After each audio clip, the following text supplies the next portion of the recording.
Hi, hello. நான் உங்கள் lazy investor ரேடியோபெட்டி. இந்த எபிசோட்ல நம்ம டாடா மோட்டார்ஸோட complete business model, financial analysis, அப்புறம் அதோட டோட்டல் ஒரு அவுட்லுக் உங்களுக்கு புரியிற மாரி நான் எக்ஸ்ப்ளைன் பண்ண ட்ரை பண்ணியிருக்கேன். அ டாடா மோட்டார்ஸ் வந்து நான் ஹோல்ட் பண்ணிட்டுருக்கேன். என்னோட போர்ட்ஃபோலியோல ஒரு நல்ல அமௌண்ட், சப்ஸ்டான்ஷியல் அமௌண்ட் வந்து நான் டாடா மோட்டார்ஸ்க்கு நான் அலோகேட் பண்ணியிருக்கேன். இந்த ரீசென்ட் பாஸ்ட் 6 மந்த்ஸ். ஸோ எபிசோட்குள்ள போலாமா? நான் உங்கள் லேசி இன்வெஸ்டர் ரேடியோபெட்டி, ஜென்ரலி ஃபார் ஜென்ரல் ஆடியன்ஸ்.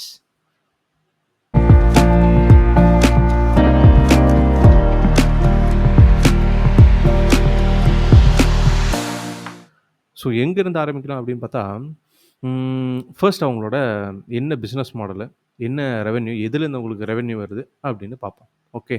நீங்க டாடா மோட்டார்ஸோட ஹிஸ்ட்ரி தெரிஞ்சுக்கணும் அப்படின்ட்டு இருந்துச்சுன்னா, நீங்க வந்து என்னோட டாடா குரூப்போட ஒரு ஹிஸ்ட்ரி கம்ப்ளீட் ஹிஸ்ட்ரி நான் போட்டிருக்கேன்.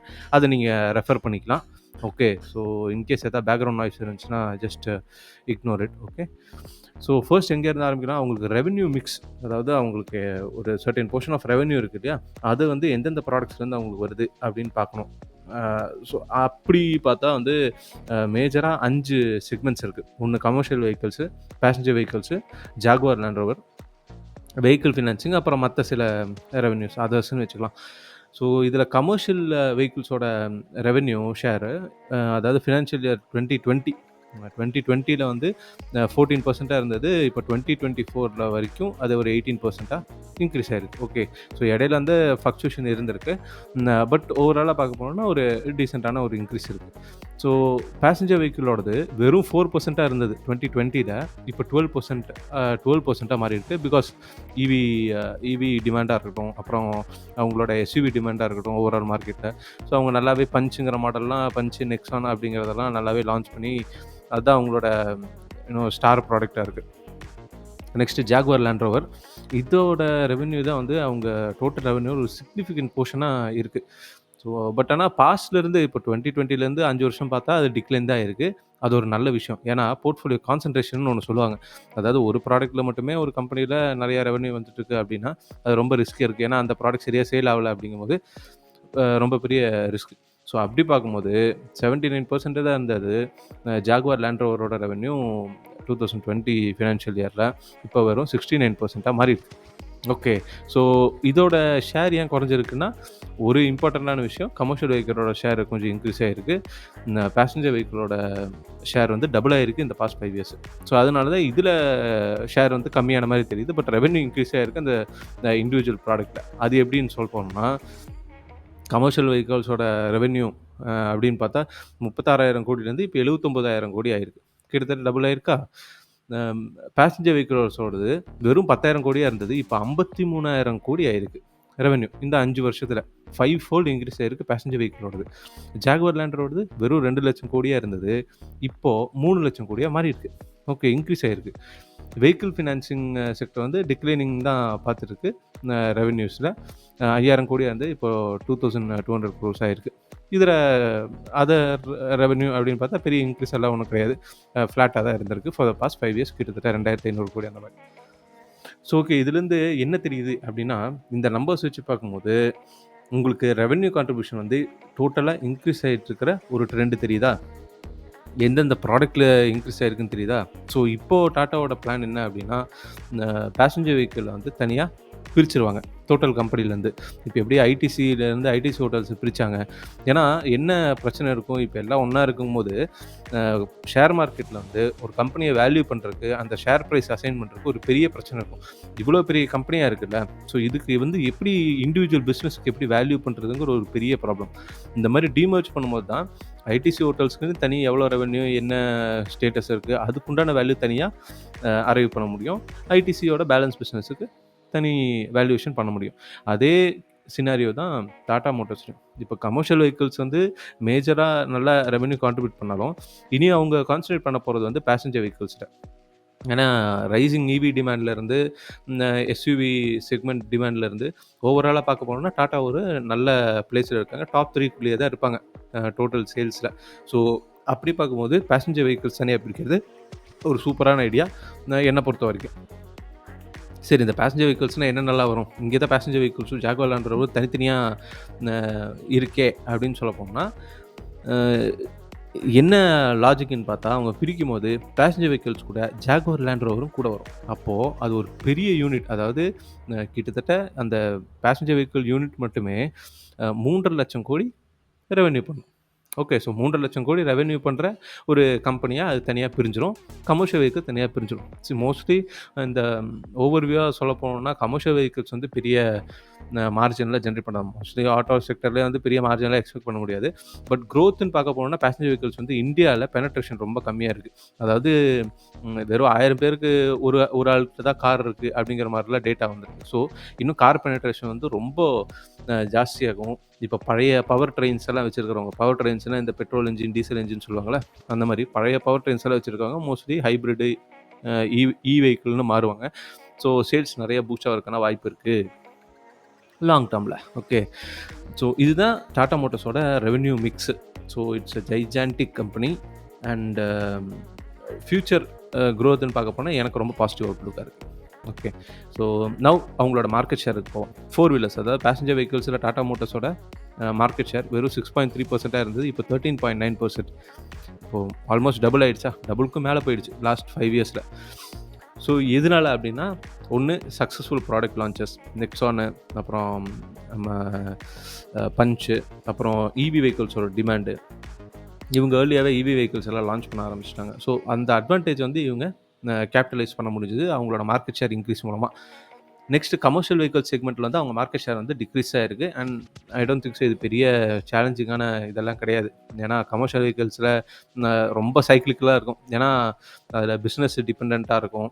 அப்புறம் என்ன ரோட்ஸு அந்த மாதிரி நிறையா ஃபேக்டர்ஸ் இருக்கிறனால கமர்ஷியல் வெஹிக்கிள்ஸோட டிமாண்ட் வந்து ரொம்ப சைக்கிளிக்கலாக இருக்கும். அண்டு மோரோவர் இவங்க பேசஞ்சர் வெஹிக்கிள்ஸில் கான்சன்ட்ரேட் எனக்கு வந்து கமர்ஷியல் வெஹிக்கிள்ஸ் வந்து பெரிய ஒரு இம்ப்ரெசிவான ஒரு பிஸ்னஸ்ன்னு எனக்கு தோணுது கிடையாது.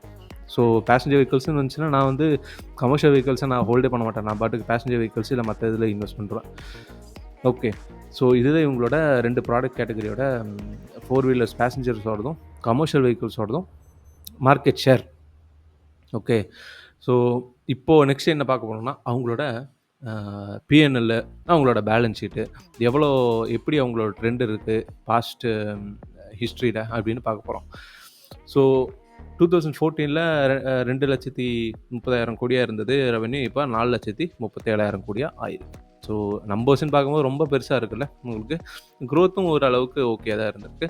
9% இன்க்ரீஸ் ஆகிருக்கு. ஸோ இதில் அவங்களோட ஆவரேஜ் ஆப்ரேட்டிங் எக்ஸ்பென்ஸ், அதாவது அவங்க கோர் பிஸ்னஸ் ஆப்ரேட் பண்ணுறதுக்குன்னு ஒரு செலவு வந்திருக்கும் இல்லையா, அது வந்து ரொம்ப அதிகம். 88% ரொம்ப எக்ஸ்பென்சிவாக இருக்குது அவங்களோட operating cost. So operating expense percentage out of revenue வந்து 88% வந்து அவங்க சம்பாதிக்கிறது திருப்பி அவங்க பிஸ்னஸ் நடத்துறதுக்கே போயிடுது. பாக்கி இருக்கிற வச்சு தான் பிஸ்னஸ் ஓட்டிகிட்டு இருக்காங்க.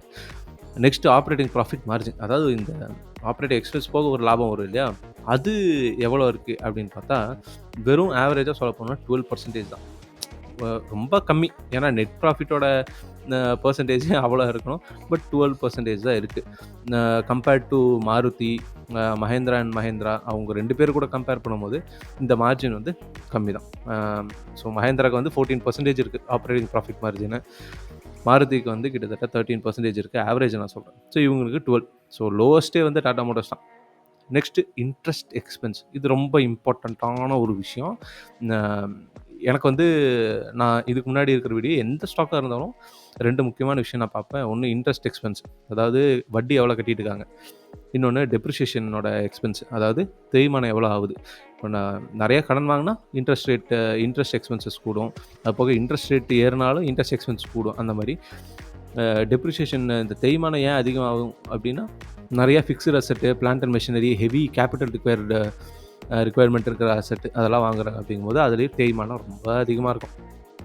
ஸோ இந்த கேஸில் டாடா மோட்டார்ஸோட கேஸில் பார்த்தீங்கன்னா ஒரு 2020லேருந்து 2023 வரைக்கும் அந்த இன்ட்ரெஸ்ட் எக்ஸ்பென்ஸ் கிட்டத்தட்ட 40% இருந்திருக்கு. 40 to 30 அந்த ரேஞ்சுக்குள்ளேயே சுற்றிட்டு இருந்திருக்கு. 4-5 வருஷமாக ஹெவி டெட்டு, ஹெவி கடன். ஸோ இப்போ நீங்க பார்த்தீங்கன்னா, அது 17% மாறியிருக்கு 2024ல. இது வந்து நான் 2024 மார்ச் ஆஸ் ஆன் டேட்ல நான் டேட்டா சொல்லிட்டு இருக்கேன். இப்போ 2025ல recent financial report annual report வரும் இல்லையா? அதில வந்து அவங்க ஆல்மோஸ்ட் டெட் ஃப்ரீ தான் அவங்க. ஸோ இன்ட்ரெஸ்ட் எக்ஸ்பென்ஸ் வந்து இன்னும் குறைஞ்சிரும். ஸோ அந்த பர்டன் வந்து நல்லாவே குறைஞ்சிரும். ஸோ என்ன பொறுத்தவரை இந்த இன்ட்ரெஸ்ட் எக்ஸ்பென்ஸ்ன்னு பார்க்கும்போது, இந்த 3 மேஜர் இன்னும் மார்க்கெட் ஷேர் இருக்கிற கம்பெனிஸ் மாருதி, மஹேந்திரா, டாடா மோட்டார்ஸ்ல மாருதி தான் சூப்பர். வெறும் 2% தான் ஆவரேஜே அவங்களுக்கு இன்ட்ரெஸ்ட் கட்டியிருக்காங்க லாஸ்ட் 10 இயர்ஸ்ல. ஸோ அந்த லெவலுக்கு இவங்கனால டாடா மோட்டார்ஸ்னால கொண்டு வர முடிஞ்சதுன்னா, தானாவே வந்து அவங்களோட நெட் ப்ராஃபிட் வந்து நல்லாவே பூஸ்ட் ஆயிடும். ஸோ அந்த ட்ரெண்ட் எனக்கு தெரியுது. நார்மலா நான் கடன் இருக்கிற கம்பெனில இன்வெஸ்ட் பண்ண மாட்டேன். பட் இன்கேஸ் ஒரு கம்பெனி வந்து கடன்லேருந்து மீண்டு மறுபடியும் ரிகவர் ஆகுறாங்கன்னா, அந்த ரிகவரி ஸ்டேஜ்ல போடுறது தான் நமக்கு நெறைய பெனிஃபிட் இருக்கும். Okay. Next on depreciation. Depreciation வந்து ரொம்ப அதிகம். ஆவரேஜா சொல்ல போனோம்னாலே 60% வந்து அவங்க ப்ராஃபிட்ல வந்து டெப்ரிசியேஷனுக்கே கட்டுற மாரி ஆயிடுது. இது வந்து மாருதியும், மஹேந்திராவ விட டபுள். ஸோ பழைய பிளான்ஸ்லாம் இருக்கும். அதெல்லாம் தேய்மானம் ஆயிருக்கும். புதுசா இனி கட்டணும். இனி வந்து எனக்கு தெரிஞ்சு இந்த ஈவி வெஹிக்கிளுக்கு நெறையா பேட்டரி மேனுஃபேக்சரிங் சைட்ஸ்லாம் போடுறதுக்கு பிளான் பண்ணியிருக்காங்க. அண்ட் ஈவி வெஹிக்கிள்ஸ்க்குன்னு தனியா பிளான்ஸ் ஒதுக்க ஆரம்பிச்சுருவாங்க. ஸோ மேபி புது அசெட் வரும்போது டெப்ரிசியேஷன் வந்து ம் வாய்ப்பு இருக்கு. இன்னும் கொஞ்சம் அ குறையறதுக்கு பழைய அசெட் எல்லாம் ரீப்ளேஸ் பண்ணிட்டாங்கன்னு வச்சுக்கோங்களேன். அதுக்கப்புறம் டெப்ரிசியேஷன் எக்ஸ்பென்ஸ் வந்து குறையறதுக்கான வாய்ப்பு இருக்கு. Next net profit margin. இதுதான் நமக்கு தேவை. ஒரு இன்வெஸ்டருக்கு கம்பெனி வந்து எல்லா செலவு, டாக்ஸ்லேருந்து டெப்ரிசியேஷனு, கடனு, கில்ரி எல்லாத்தையும் கட்டிட்டு, கடைசியில நமக்கு எவ்வளோ காசு நம்ம கையில வருது அப்படிங்கிறது தான் இந்த நெட் ப்ராஃபிட். அப்படி பார்க்க போனோம்னா, கிட்டத்தட்ட ஒரு 2019ல இருந்து 2022 வரைக்கும் நெகட்டிவ்ல இருந்திருக்கு. இந்த மாரி ஒரு நெகட்டிவ் இருக்கிற கம்பெனில சத்தியமா நான் இன்வெஸ்ட்டே பண்ண மாட்டேன். பட் ஆனா என்ன இன்னொரு விஷயம் அப்டின்னா, இந்த சில கம்பெனிஸ்க்கு வந்து அவங்களோட டிஎன்ஏலயே இருக்கும். ஏதாவது வொர்ஸ்ட்டா ஒரு சைக்கிள் ஃபேஸ் பண்ணுவாங்க. அதுக்கப்புறம் அவங்க ரிகவர் பண்றாங்க. எனக்கு தெரிஞ்சு இந்த அளவுக்கு லாஸ்ல போன ஏதோ ஒரு கம்பெனி வந்து ரிகவர் ஆகுறது ரொம்ப ரொம்ப கஷ்டம். ஒன்லி பிகாஸ் இது ஏன் ரிகவர் ஆயிருக்குன்னா, இது வந்து டாடா குரூப். ஸோ அந்த ஒரு பிராண்ட் இன்டெகிரிட்டிலேருந்து எல்லாமே அது கன்சிடர் ஆகும்னு வச்சுக்கோங்களேன். அப்புறம் அவங்ககிட்ட சஃபிஷியன்ட் கேஷ் பேலன்ஸ் இருக்கு. டிசிஎஸ்ங்கிற ஒரு கேஷ் ஃப்ளோ மெஷின் இருக்கு. அப்படியெல்லாம் பார்க்கும்போது இவங்க ரிகவர் ஆனது ஒரு மிகப்பெரிய விஷயம் தான். ஸோ அதனால தான் இந்த பிராண்டுக்கு வந்து பெருசா வேல்யூவேஷன் குடுக்க மாட்டாங்க மார்க்கெட்ல. நான் ஜென்ரலா சொல்ல போனோம்னா. ஸோ இவங்கள எப்போ வாங்கணும் அப்படின்னு நான் முடிவு பண்ணேன்னா, எப்போ அவங்களோட ரிகவரி வருது, எப்போ அவங்க சீப் வேல்யூவேஷன்ல அவைலபிளா இருக்காங்க, அப்போ தான் வாங்கணும். ஸோ நான் இந்த 4 வருஷம் சொன்னேன் இல்லையா? 2019லேருந்து 22 வரைக்கும் நெகட்டிவ்ல தான் இருக்கு. -9%, -4%, -5% மாரி லாஸ்லயே தான் போயிட்டுருக்கு. 28,000 கோடி, 12,000 கோடின்ட்டு. ஸோ இந்த லாஸ் எல்லாம் அவங்க எப்படி ஆஃப்செட் பண்ணுவாங்க அப்படின்னா, ஆக்சுவலா பேலன்ஸ் ஷீட்ல இந்த ஷேர் ஹோல்டர்ஸ் எக்விட்டில அப்படின்னு ஒரு செக்ஷன் இருக்கு. அதில வந்து அவங்க ரீட்டெயின்ட் ஏர்னிங்ஸ்ன்னு ஒண்ணு வச்சிருப்பாங்க. அதாவது லாபம் வந்து சேர்த்துக்கிட்டே கொஞ்சமா இப்போ நெட் ப்ராஃபிட் வந்து ஒரு 10,000 கோடினா, அதுலேருந்து ஒரு 2,000 கோடி வந்து அவங்க அந்த ரீட்டெயின்ட் ஏர்னிங்ஸ் அப்படிங்கிறதுல ட்ரான்ஸ்ஃபர் பண்ருவாங்க. அப்போ லாபம் வந்து வர வர அதில சேர்ந்துக்கிட்டே போகும். ஸோ இவங்க என்ன பண்ணியிருக்காங்க அப்படின்னா, நான் ஆனுவல் ரிப்போர்ட் ரீட் பண்ண வரைக்கும் எனக்கு புரிஞ்சது. ரீட்டெயின்ட் ஏர்னிங்ஸ்லேருந்து இவங்க ப்ராஃபிட்ட வந்து ஆஃப்செட் பண்ணியிருக்காங்க. ஸோ இனிமே அவங்க ரீட்டெயின்ட் ஏர்னிங்ஸ் வந்து பாசிட்டிவ்ல தான் இருக்கு. கிட்டத்தட்ட 20,000 கோடியோ, 25,000 கோடியோ இருக்கு. இப்போ அவங்க லாபம் பண்ணியிருக்காங்க 2024. ஸோ இதையும் அவங்க சேர்த்துட்டாங்கன்னு வைங்க. எவ்வளோ லாபம்? 30,000 கோடி லாபம். அதாவது பாஸ்ட்டு 5 இயர்ஸ்ல வந்து டோட்டலாவே அவங்க லாஸ் பண்ண அமௌண்ட்டு அப்படின்னு சொல்ல போனோம்னா, கிட்டத்தட்ட 65,000 கோடி. அந்த 65,000 கோடியில லாஸ்ட் 2 வருஷம், அதாவது நான் 2023, 2024 சொல்றேன். அதில கிட்டத்தட்ட 33,000 கோடி அவங்க ரீட்டெயின் பண்ணிட்டாங்க அந்த லாஸ்ல இருந்து. ஸோ 2025ம் கண்டிப்பா பாசிட்டிவ்ல தான் இருக்கும். அண்ட் பிசினஸ் எல்லாம் நல்லா தான் போயிருந்துச்சு. ஸோ 2025ல இன்னும் ப்ராஃபிட் வந்து அதிகம் தான் ஆயிருக்கும். ஸோ அந்த லாஸ் எல்லாம் அவங்க ரீட்டெயின் பண்றாங்கன்னு வச்சுக்கோங்க. அதுக்கப்புறம் அவங்களுக்கு குரோத் ஸ்டோரி வேற. இந்த பேசஞ்சர் வெஹிக்கிளும் பிடிச்சிட்டாங்களாம். ஸோ இந்த மாரி ப்ராமிசிங்கான ஒரு குரோத் ஸ்டோரின்னு எனக்கு தெரிஞ்சுது அப்படின்னு இருந்துச்சுன்னா, நான் இந்த மாரி சைக்ளிக்கலான அசெட்ல கூட டவுன் ட்ரெண்ட்ல இருக்கும்போது நான் பர்ச்சேஸ் பண்ணுவேன். அப்படிதான் நான் டாடா மோட்டார்ஸ் பர்ச்சேஸ் பண்ணது. நெக்ஸ்ட் நம்மளோட ரொம்ப முக்கியமான ரேஷியோஸ். அதாவது சில சில கண்டிஷன்ஸ் எல்லாம் நான் வச்சிருக்கேன். இவ்வளோ கேஷ் இருக்கணும். இவ்வளோ ரிட்டர்ன்ஸ் இது குடுத்துருக்கணும். கடன் இவ்வளோ தான் இருக்கணும் அப்படின்ட்டுலாம். ஸோ அந்த மாரி மெட்ரிக்ல பார்க்கும்போது, டான்ஜிபிள் அசெட்ஸ் அதாவது ஐடென்டிஃபையபிள் அசெட்ஸ், ஃபிக்ஸட் அசெட்ன்னு சொல்லுவாங்கல்ல, பிளான்ட், மிஷினரி அந்த மாரி டோட்டல் அசெட்ஸ்ல வந்து இப்போ வந்து 18% இருக்கு. அது ரொம்ப ரொம்ப நல்ல விஷயம். ஏன்னா டிக்ளைனிங் முதல்லலாம் 30% இருந்துச்சு. ஃபிக்ஸ்ட் அசெட்டா. ஏன் அது ஒரு பிரச்சனை அப்டின்னா, அதிகமா இருந்துச்சு. இப்போ டான்ஜிபிள் அசெட்லாம் வந்து அதிகமா இருந்துச்சு அப்டின்னா, டெப்ரிசியேஷன் ரொம்ப அதிகமா இருக்கும். இப்போ கம்மி பண்ணிட்டுருக்காங்க. ஓகே. ஸோ நெக்ஸ்ட்டு என்னன்னா, அவங்களோட லையபிலிட்டீஸ் கடன், டோட்டல் கடன். இப்போ டோட்டல் கடன்னு பார்த்தா, இவங்களுக்கு வந்து அ லாங் டெர்ம் லையபிலிட்டி ரொம்ப அதிகமா இருந்திருக்கு. இப்போ குறைஞ்சுக்கிட்டே வந்துட்டுருக்கு. இப்போ கிட்டத்தட்ட 10 வருஷத்துல வந்து 42% இருந்துச்சு. 44% இருந்துச்சு. இப்போ வெறும் 24% தான் இருக்கு. அவங்களோட லாங் டெர்ம் கடன். அப்ப அதாவது ஒரு 1 வருஷத்துக்கு மேல டியூ இருக்கிற கடன் இருக்குல்ல, அத சொல்றேன். ஸோ இது ஒரு நல்ல விஷயம். டிக்ளைனிங் ட்ரெண்ட்ல இருக்கு. கம்மியாகுற ட்ரெண்ட்ல இருக்கு. இது ரொம்ப ரொம்ப நல்ல விஷயம். 2025ல வந்து இன்னும் ந நல்லாவே குறைஞ்சிரும். ஆட்டோ டெட் ஃப்ரீ தான் அவங்க. ஷார்ட் டெர்ம் லையபிலிட்டீஸ் அப்படிங்கும்போது 1 வருஷத்துக்குள்ள கட்டக்கூடிய கடன். இது அதே ஒரு பெரிய இன்க்ரீஸ் இல்ல. 62% இருந்தது வந்து இப்போ 76% இருக்கு. டோட்டல் கடன்ல 76% வந்து 1 வருஷத்துக்குள்ள கட்டுற மாரி தான் இருக்கு. அண்ட் இவங்களுக்கு எவ்வளோ கேஷ் இருக்குன்னு பார்த்தா, இந்த லாங் டெர்ம் லையபிலிட்டீஸ் அதாவது 1 வருஷத்துக்கு மேல டியூ இருக்கிற கடன வந்து அவங்ககிட்ட சஃபிஷியன்ட் கேஷ் பேலன்ஸ் இருக்கு. அதோட டோட்டல் கடன்ல ஒரு 83% அவங்ககிட்ட கேஷா இருக்கு. ஸோ பெரிய பாசிட்டிவ்னு சொல்ல முடியாது. But okay. ம். ஏன்னா இவங்களுக்கு மத்த இன்வெஸ்ட்மெண்ட்ஸும் இருக்குல்ல. ஸோ அதிலிருந்து ரெவென்யூ வரும்போது இது ஆட்டோமேட்டிக்கா இது அட்ஜஸ்ட் ஆயிடும். ஸோ நெக்ஸ்ட்டு வந்து ரிசீவபிள்ஸ். ரிசீவபிள்ஸ்னா இப்போ ஒரு ப்ராடக்ட் விக்கிறாங்க. அதுக்கு உடனே சம்டைம்ஸ் கேஷ் வரும். சம்டைம்ஸ் வந்து வாங்குறவங்க வந்து ஒரு ஃபியூ மந்த்ஸ் கழிச்சு குடுக்குறோம் அப்படின்னு சொல்லுவாங்க. அந்த ஃபியூ மந்த்ஸ் கழிச்சு குடுக்குறோம் அப்படின்னு சொல்றது தான் இந்த ரிசீவபிள்ஸ். அது வந்து எப்பயுமே கம்மியா இருக்கணும். கம்மியா இருக்கு அப்படின்னா அவங்க மார்க்கெட்ல நல்ல பொசிஷன்ல இருக்காங்க. கேஷ்லயே எல்லாமே ட்ரேட் ஆகுது. ப்ராடக்ட் வாங்குறாங்க, கஸ்டமர் கேஷ் குடுக்குறாங்க. சூப்பர். கேஷ் பிசினஸ்க்குள்ள வருது. அந்த கேஷ் வேற எதுலயோ போட்டு லாபம் சம்பாதிக்கலாம். அப்படி பார்க்கும்போது இதோட ட்ரெண்ட் வந்து ரொம்ப ஸ்டேபிளா இருக்கு. 4%. இடையில ரொம்ப இன்க்ரீஸ் ஆயிருந்திருக்கு. 2020, 21ல 7% இன்க்ரீஸ் ஆகி இப்போ மறுபடியும் 4%க்கு வந்துருச்சு. Back two business. நெக்ஸ்ட் ரொம்ப இம்பார்ட்டன்டான பாயிண்ட் வந்து ரிட்டர்ன் ஆன் எக்விட்டி. அதாவது நம்ம இன்வெஸ்டர் வந்து ஒரு அமௌண்ட் அவங்களுக்கு குடுக்குறோம் கம்பெனிக்கு. அந்த அமௌண்ட் வச்சு அவங்க எவ்வளோ சம்பாதிக்கிறாங்க, லாபம் சம்பாதிக்கிறாங்க அப்படிங்கிறது தான். ஸோ அப்படி பார்க்கும்போது இதோட ரிட்டர்ன் ஆன் எக்விட்டி ரொம்ப வொலடைல் நெகட்டிவாவே கிட்டத்தட்ட இந்த 10 வருஷத்துல கிட்டத்தட்ட பாதி வருஷம் நெகட்டிவ்ல தான் இருந்திருக்கு. இப்ப தான் அவங்க வந்து 26%க்கே வந்திருக்காங்க. ஸோ இதுவும் எப்பவுமே நெகட்டிவா இருக்கு. இதுல இன்வெஸ்ட் பண்ணக்கூடாதுன்னா, அது ஒரு தியரி.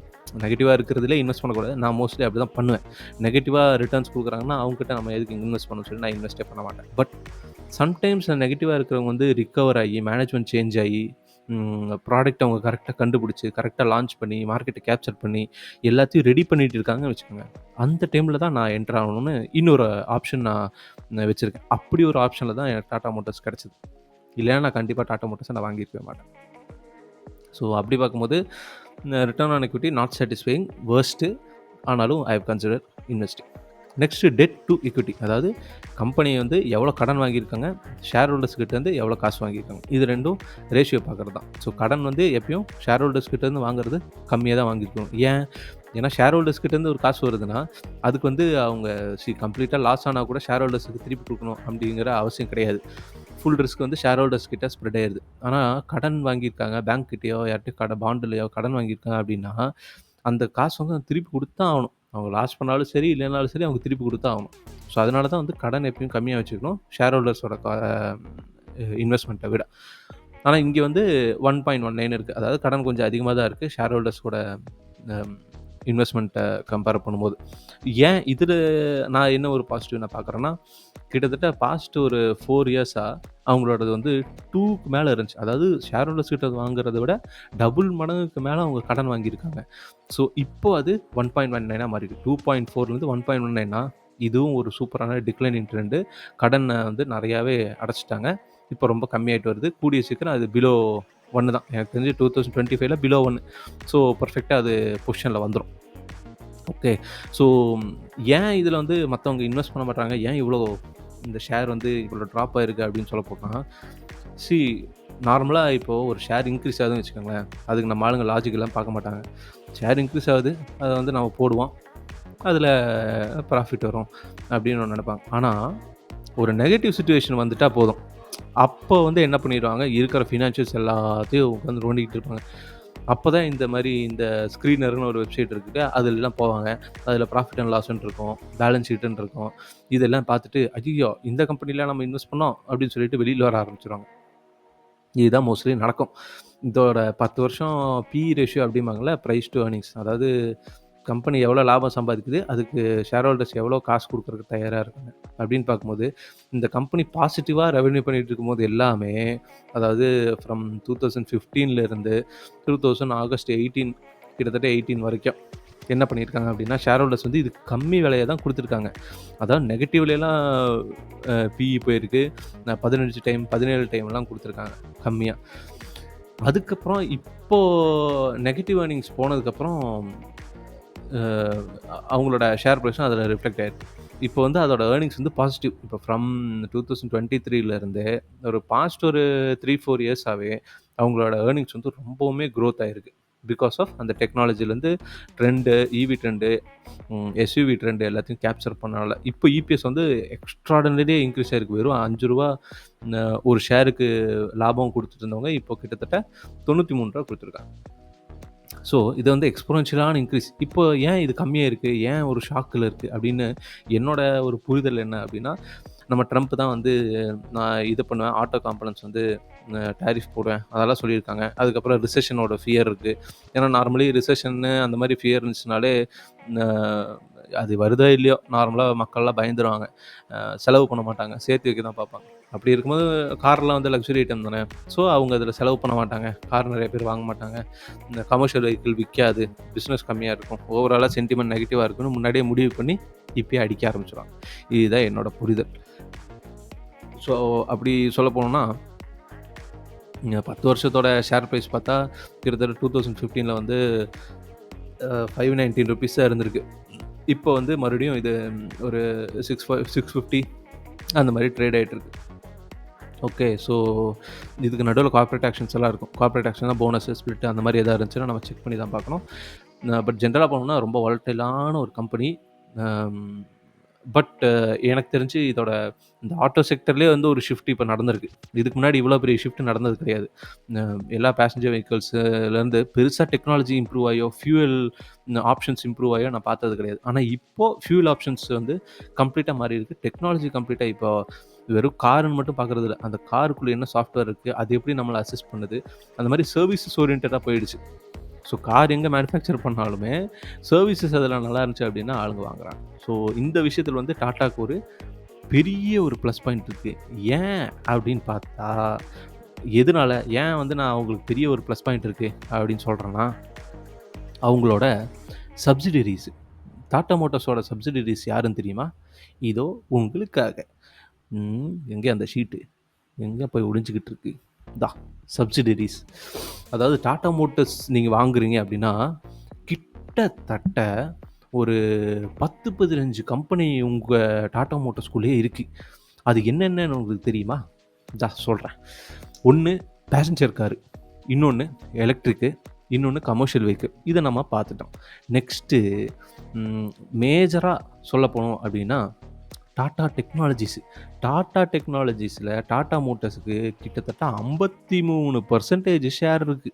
அப்படின்னா, இந்த டாடா டெக்னாலஜியோட ரெவென்யூவும் இதில இம்பேக்ட் ஆகும். அதாவது டாடா டெக்னாலஜில என்னென்னலாம் ரெவென்யூ, அசெட்ஸு, லைபிலிட்டிஸ் எல்லாம் இருக்கோ, அதோட 50% 53% ஹோல்டிங்ஸ ப்ரொபோர்ஷனேட்டா பார்க்கும்போது, அந்த ப்ரொபோர்ஷன்ல டாடா மோட்டார்ஸ்க்கும் அது வரும். ஸோ டாடா டெக்னாலஜிஸ் வந்து லிஸ்டட். ஓகே. ஸோ பாக்கி எல்லாம் பப்ளிக் கிட்ட தான் இருக்கு. ஸோ இவங்க கிட்ட வர ரெவென்யூலயே இவங்களுக்கு ஒரு பார்ட் இருக்கு. இது ஒரு பெரிய இன்சைட். எனக்கு இத டீட்டெயிலா நான் ஸ்டடி பண்ணும்போது, இது எப்படி எனக்கு கிடைச்சது அப்படின்னா, நான் வந்து 2018லேருந்து 24 வரைக்கும் இருக்கிற ஆனுவல் ரிப்போர்ட் பேஜஸ வந்து கம்ப்ளீட்டா படிச்சேன். கம்ப்ளீட்டா என்னால முடிஞ்ச அளவுக்கு நான் படிச்சேன். அப்பதான் அந்த ட்ரெண்டே புரிஞ்சுச்சு. 2018லயே இவங்களுக்கு 72% ஹோல்டிங் இருந்துச்சு. இப்ப அது 53% குறைச்சுட்டாங்க. ஏன்னா லிஸ்ட் பண்ணிட்டாங்க. ஸோ இது ஒரு major packing Tata technology engineering solutions குடுக்குறது. இவங்களோட சிஸ்டம்லேருந்து எல்லாமே அவங்க தான் டிசைன் பண்றாங்க. இன்னொன்னு நம்ம டாடா மோட்டார்ஸ் ஃபினான்ஸ். அதோட 100% ஹோல்டிங்ஸ் வந்து இவங்க கிட்ட தான் இருக்கு. ஸோ டாடா மோட்டார்ஸ் ஃபினான்ஸே வந்து ஃபியூச்சர்ல தனியா லிஸ்ட் ஆகும்னு வச்சுக்கோங்க. ஸோ அது ஒரு கம்பெனி இருக்கா? நெக்ஸ்ட்டு அம் ஒரு நல்ல இன்வெஸ்ட்மென்ட் சொன்னா டாடா மோட்டார்ஸ் ஹோல்டிங்ஸ். இவங்க வந்து சிங்கப்பூர் பேஸ்டா இவங்க வச்சிருக்காங்க. ஆக்சுவலா இவங்க தான் வந்து ஜாகுவார் லேண்ட் ரோவர் எல்லாம் ஹோல்டிங்ஸ் வச்சிருக்காங்க. அதுலயும் 100% இவங்க ஓன் பண்றாங்க. ஓகே. நெக்ஸ்ட் டிஸ்ட்ரிபியூஷன் கம்பெனி ஒண்ணு இருக்கு. அது இப்ப கிடையாது. அதெல்லாம் க்ளோஸ் பண்ணிட்டாங்க. அப்புறம் நெக்ஸ்ட் வந்து 100% ஹோல்டிங் இருக்கிறது ஒரு பிராவோ ரோபோட்டிக்ஸ்ன்னு. இது எப்போ அவங்க வாங்கியிருக்காங்க அப்படின்னா 2020ல இது வாங்கியிருக்காங்க.